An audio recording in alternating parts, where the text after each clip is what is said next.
What's up everybody? Today I'm going to be going over some things I learned after playing Adam Warlock for a while, and to do that I'm going to go through some gameplay where I was with my boys and we were going against a pretty good team, and I really had to make sure to use my abilities correctly, and so I'll be explaining my decision making and when to use my abilities.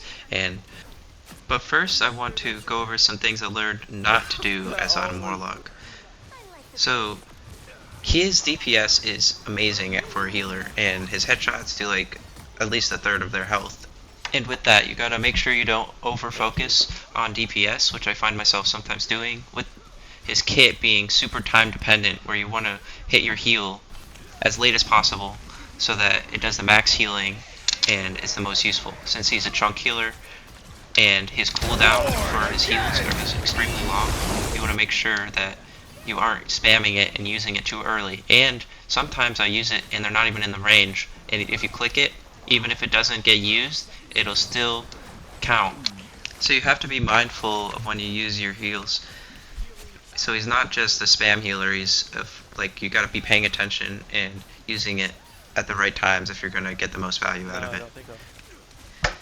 For me, he's the perfect balance between a healer and being able to still defend myself and get knocks, and have a huge impact on the team as a whole if he's played correctly. His heals, his revives, and his soul bond are all such strong abilities if used at the right times, and can really make the difference between winning and losing. Hey, MVP, let's go.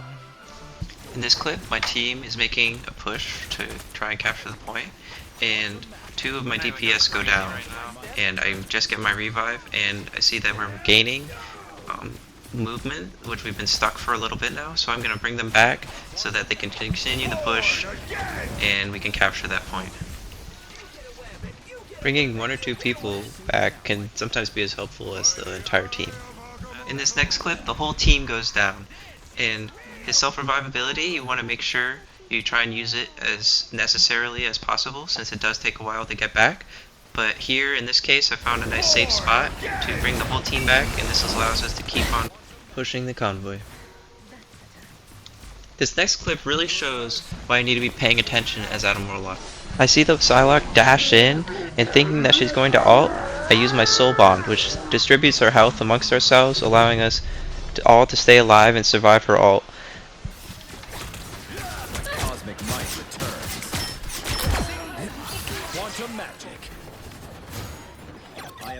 Another important thing is to communicate with your team.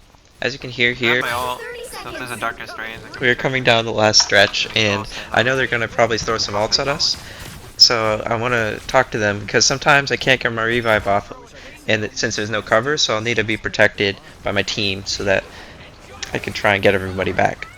There's only a couple seconds left in the game, so I soul bond prematurely, expecting us to get ulted. This allows me to stay alive through the strange ult, and then I back up to try and stay alive in case there's any more ults.